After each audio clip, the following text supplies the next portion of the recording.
It is frustrating being an A's fan right now. Real frustrating.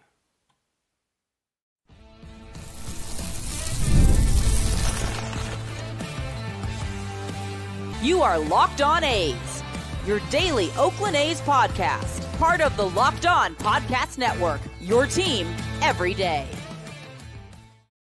Welcome to the Locked On A's, part of the Locked On Podcast Network, where it is your team every day. I am your host, Booney.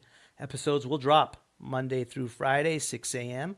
Oakland time, Vegas time, and yes, Sacramento time. Whether you are on your way to work, driving back from work, or listening casually during the day, thank you for making Locked On A's your first listen of the day. I'm from the Bay Area, and I've been a diehard A's fan since 1981.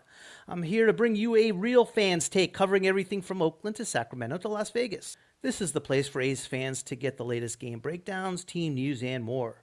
This is where the passion of the fans takes center stage.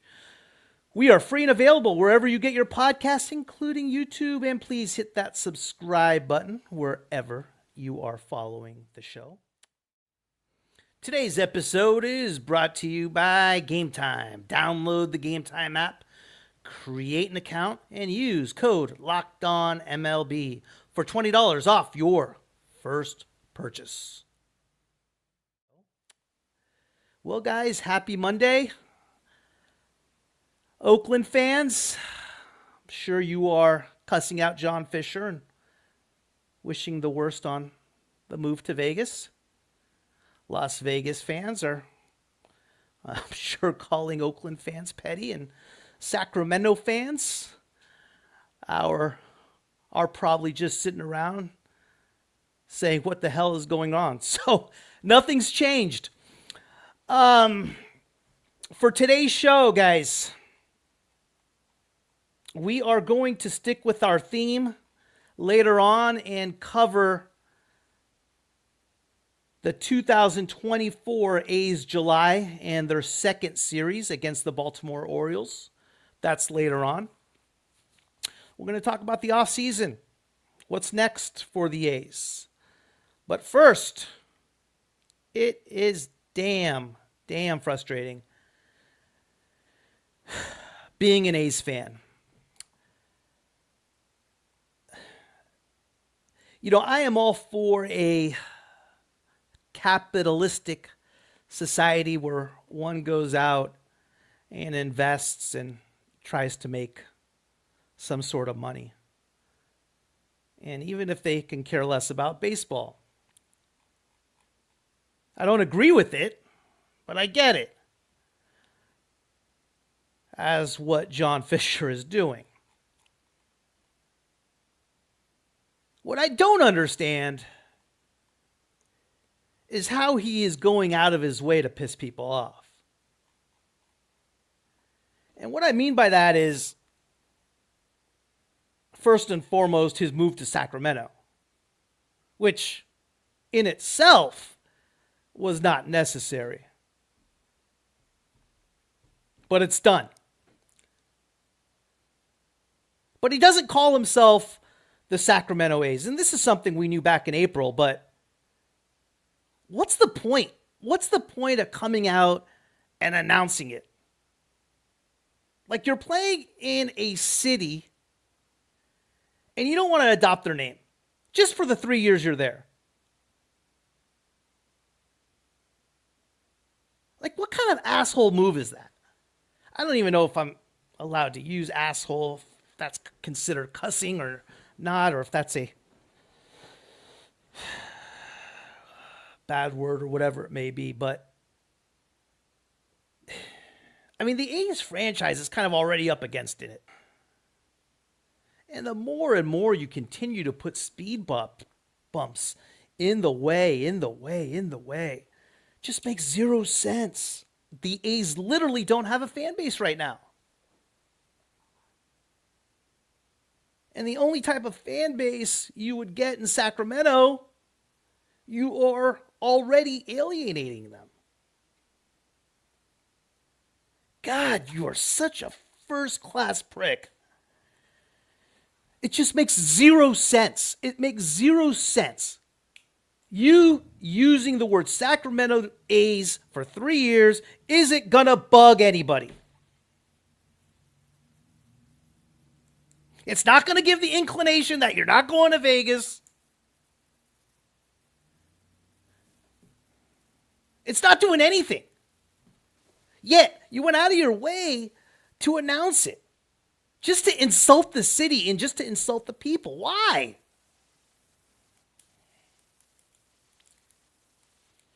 I mean, holy cow. It's frustrating. As far as free agency, nothing's going on. I'm not going to report on and talk about Ryan Noda being picked up off of waivers by the Angels. I'm not going to talk about the Nick Allen trade. Come on. Or Royber Salinas getting picked up by waivers. And I'm really sick and tired of talking about Tyler Boyd like he's Juan Soto. I mean, it is so frustrating. And the ironic part about it is the A's arguably have one of the most exciting teams in baseball. Every single player on that team does not have a guaranteed contract. How don't you as a person rally around that? That's what's fun. Nope. We are worried about all the wrong things. And the only attention that comes to the A's these days is when John Fisher makes headlines. Or the renderings. Let's see another renderings of the ballpark in Vegas. I am so tired of the word renderings. Jesus.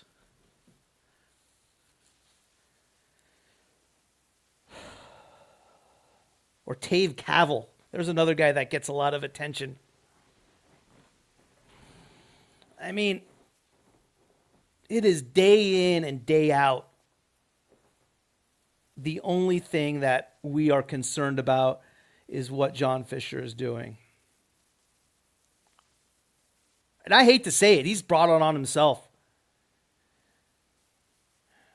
I mean, listen, you want to leave Oakland, you want to go to Sacramento, you want to go to Vegas, that's your business. It's your team. You own it. And what you want to put in your pocket's up to you. Go for it. Whether I agree with it or disagree with it, whether you agree with it or disagree with it, has no matter. I'm here to root for baseball, talk about baseball. But that seems to be impossible because every other move he makes is just such a freaking unnecessary move. Starting with the move to Sacramento.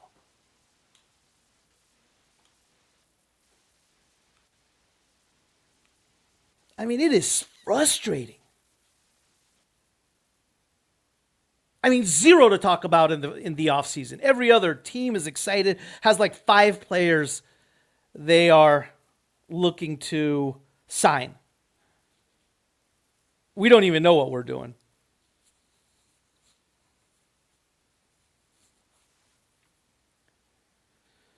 I don't even mind the minor league ballpark. I don't mind anything. It is what it is. I love watching A's baseball. But how do you continue to alienate people for no good reason? It is beyond imagination. And that is what is so frustrating with being an A's fan right now. I mean, Sacramento is going to pack that stadium. Tickets are going to be going at a premium. It won't even matter. Yet you don't even want to use their name. Why? For what? What's the point? Like, it would have helped you financially.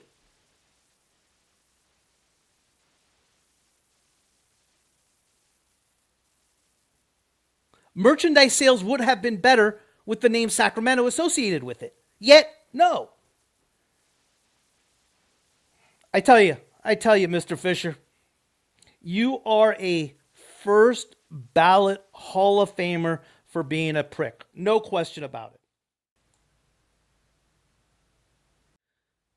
Today's episode is brought to you in part by FanDuel. When I personally look at a sports book, there are two things that are most important to me. Is it easy to deposit? And more importantly, is it easy to withdraw? FanDuel checks both boxes for me. Get ready to tackle the NFL action with FanDuel, America's #1 sportsbook. Because right now, new customers can bet $5, get $150 in bonus bets if you win.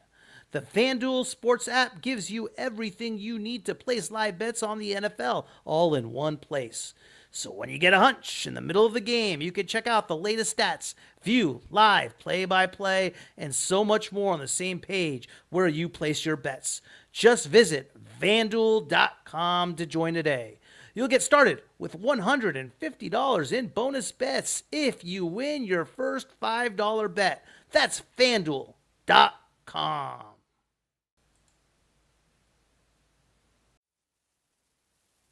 You didn't need to move the team out of Oakland. Unnecessary. But you wanted to. Fine. It's your team. You definitely didn't need to do a stopover in Sacramento. But fine. You did. It's your team. But now, they don't even have a city identified with it. Who does that? Oh... Major League Baseball is not going to do anything. They don't care. And if I was Commissioner Manfred making $25 million a year and the owners told me to make them the Alaskan A's, I would. And if that means I'm a bad owner and a puppet, and so be it. That's a lot of money he's making. I mean, the whole system's screwed up to begin with. I mean, like Frank the Tank said on Friday, the commissioners should be compensated based on the profitability of the league. And that's not the case. And we have a damn good team. And we've had great teams. Like I said, since the year 2000, we've been to the postseason more times than any team in Major League Baseball, with the exception of 5 teams. We got a damn good team coming back in 2025. A team that could honestly contend for a playoff spot with some off-season acquisitions. One of the games I'm going to talk about later on against the Orioles, who was one of baseball's top teams, in Game 2 of the series, we scored 19 runs. We're an exciting team. Fisher has done so much just to alienate the fans and make it everything that is not about baseball. I mean, just shut up. Do your thing and shut up.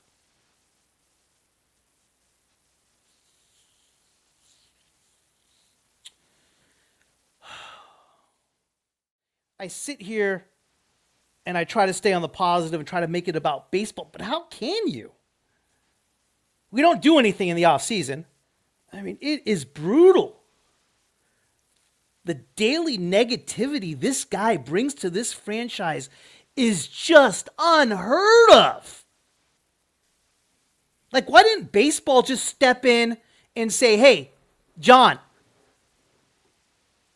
you slapping Sacramento in the face like that and taking out their name, it's not necessary. Just, that's where you're playing. Call yourself the Sacramento A's. It was just dumb. I know some people don't think of it as a big deal, but the more comments I've been receiving about it, the more news I've been watching with regard to it, the fans take offense to that. I don't blame them. You've already pissed off the A's fans. You've already pissed off the Oakland fans, where they want nothing to do with you and hate the franchise completely. There's a limit on how bad you can treat fans. There is a limit. And in this case, MLB should have stepped in, but they won't. I mean, that's just absolute BS. And I know I just said, yeah, he's making X amount of dollars, but Jesus. Come on, man.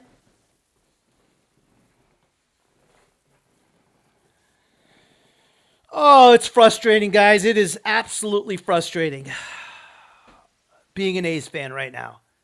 It just pisses you off.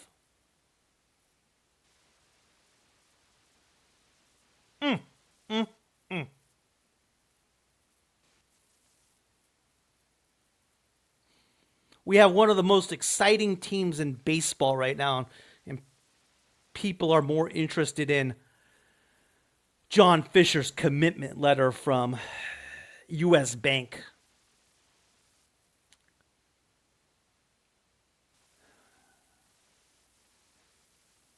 And the crazy part is he did this to himself.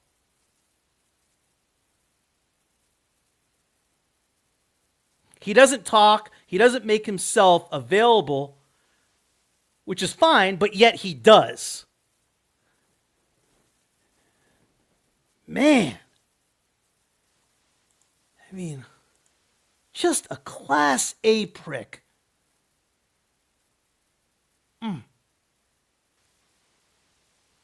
It's hard. It's real hard being an A's fan right now. This is still baseball.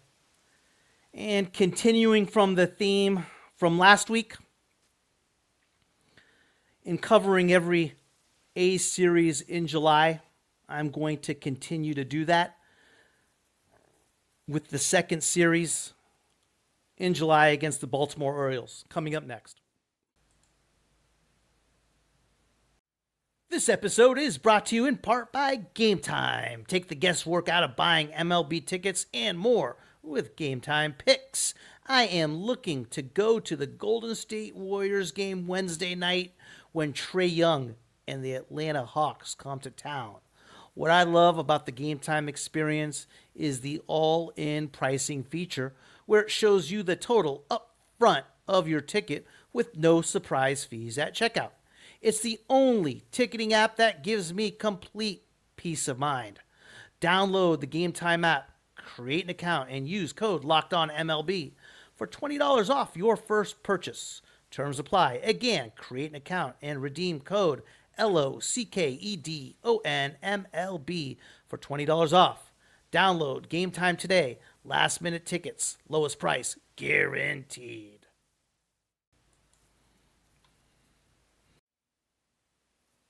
Back to A's baseball and the 2024 month of July, where the A's had the second best record in all of baseball in that particular month. Last week, we covered the series sweep over the Anaheim Angels. The key to getting to the postseason is beating the teams you are supposed to beat in the regular season, especially the bad teams. And that's exactly what the A's did against the Angels. A whole new animal came to town to start a 3-game set on July 5th, and one of the best teams in baseball and American League Eastern Division leaders in the Baltimore Orioles. The Orioles would be a good measuring stick for the A's and where the A's were and how good they could be.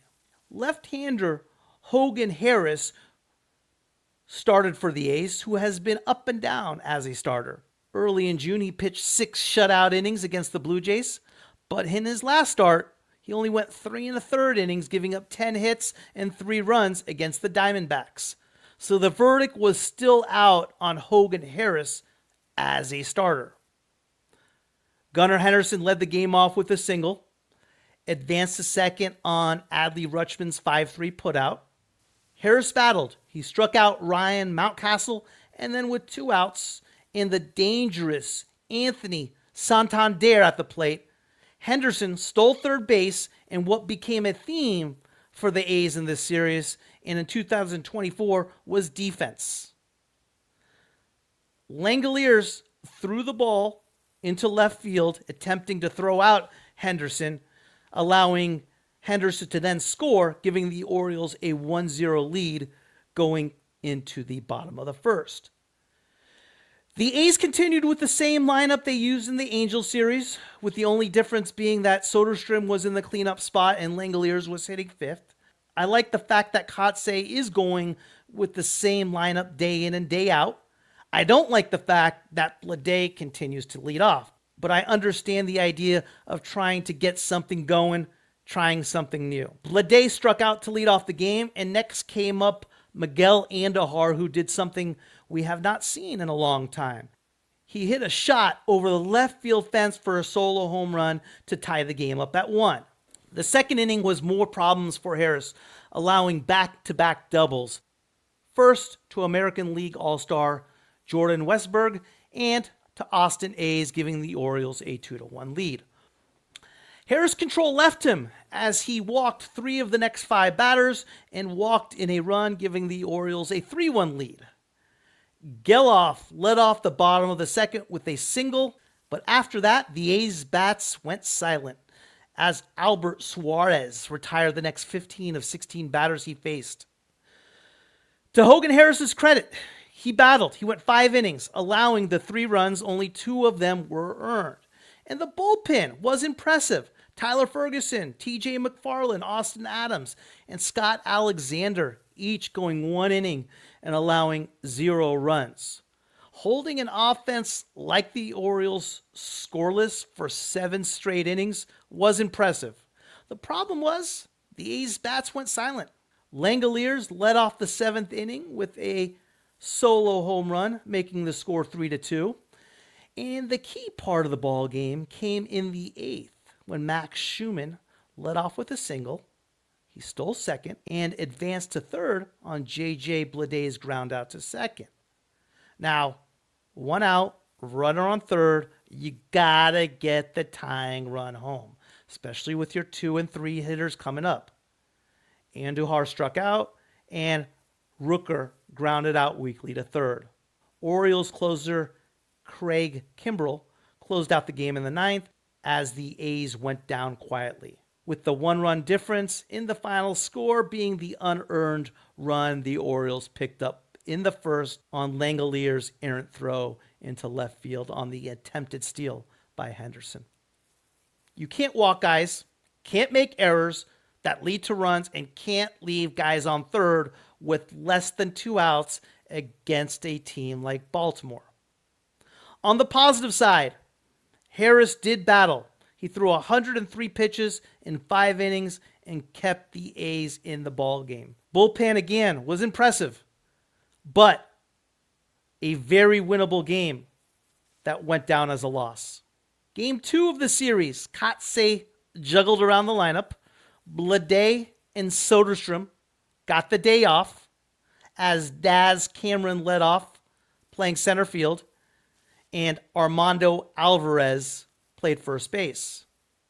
A big reason for that was because the Orioles started left-hander Cade Povich. The A's countered with Luis Medina, and I could have started the game and it wouldn't have mattered. The A's bats were scorching, scoring 19 runs on 18 hits. Rooker had a 3-run bomb in the first, and the A's scored 7 in the second, highlighted by a 3-run homer by Max Schumann, giving the A's a 10-0 lead at the end of 2.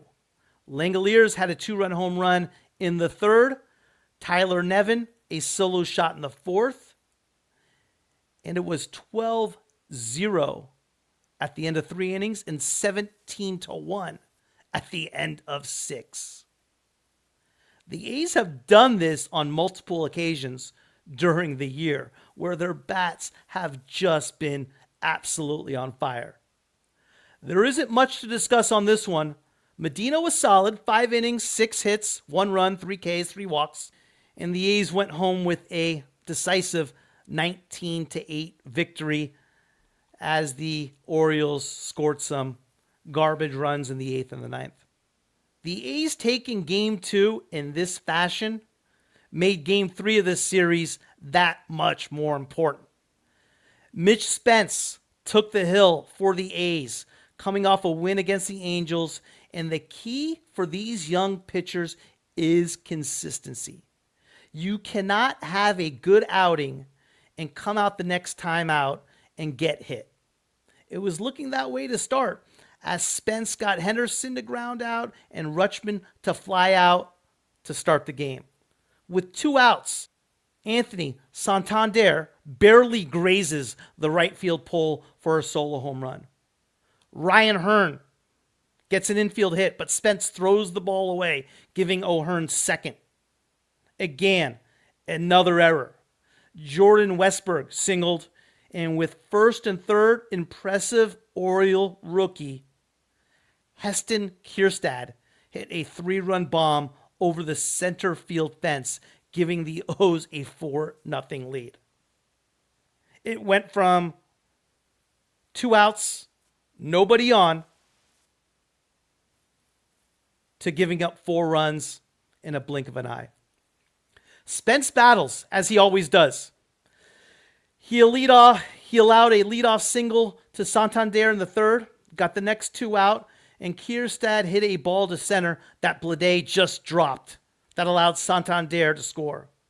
Blade also misplayed a ball that Henderson hit in the second that could have easily been scored in error, but Henderson was given a triple instead. The Orioles were up 5-0 through 5 innings, and after scoring 19 runs in Game 2, the A's bats went silent again as they mustered up 3 hits through 5 innings and struck out 7 times. Again, another theme for the A's is strikeouts. They ranked second in all of baseball in strikeout rate. They scored 2 in the 6th on a Soderstrom double and Langelier sac fly. But yeah, just another game where starting pitching put us in a hole we couldn't climb out of. The A's added 1 in the 7th, and the Orioles added 1 in the 9th to conclude the scoring and making the final margin a 6-3 final. They committed 3 errors in the game, which could have easily been 4 errors. 2 of the errors led directly to Orioles rallies and runs. The positive part about this is that the A's went against one of baseball's best teams. They lost 2 of 3. They could have easily swept. But at the same time, if you are trying to get to the playoffs and be in contention for the playoffs, you got to win 2 of 3 at home against the top tier teams in baseball. The A's just shot themselves in the foot all weekend long. Let's take a look on how we did individually. Blade continued his struggles. He went 1 of 10 against the Angels and went 1 of 8 in the series against the Orioles with 1 RBI, 1 run scored, struck out once, walked once. So it's going to be interesting if Kotsay continues to put him in that leadoff spot when they next travel to Boston. Andahar wasn't bad. 4 of 12, home run, double, 4 RBIs, 2 runs scored. It was good to see Andahar swing the bat. Good series. Brett Rooker was Brett Rooker. 4 of 10 with a homer, 4 RBIs. Shea Langeliers, 3 of 12, although he did have 2 home runs and 5 RBIs. Tyler Soderstrom, 2 of 7. Zach Geloff, 3 of 12, but struck out 6 times. Lawrence Butler cooled off a little bit, going 1 of 8, 5 strikeouts. Brett Harris, 2 of 10. Max Schumann just always solid. Always solid. 4 of 11, a homer, 3 RBIs, 2 runs scored, stolen base. Just a good player. Kyle McCann was impressive in his 4 at-bats. He had 2 home runs, 4 RBIs. I like Kyle McCann as a backup catcher. He's a good left-handed stick. It's going to be hard to keep Kyle McCann off that roster next year. Daz Cameron got a start in the 19-8 blowout. Nevin had a home run, 3 hits, was impressive in his 1 start. Again, the common theme in this series was strikeouts, starting pitching, and defense. That needs to get cleaned up when we hit the road for our next series in Boston. Boston is a team like the A's that will be competing for a wild card spot. So this series is critical on who we are. Through 2 series, the A's are now 4-2 in the month of July, going to Boston. We'll cover that series next week. Thank you for making Locked On A's your first listen today. For your second listen, find Locked On MLB. Baseball guru Sully brings a daily blend of humor and baseball, keeping you updated on every rumor and story throughout the offseason. Find Locked On MLB on YouTube or wherever you listen to your podcasts. I will see you tomorrow.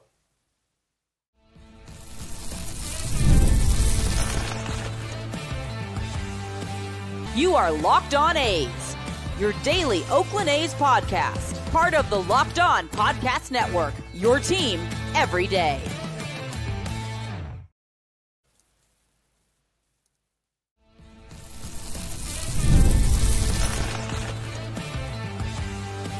You are Locked On A's, your daily Oakland A's podcast, part of the Locked On Podcast Network, your team every day.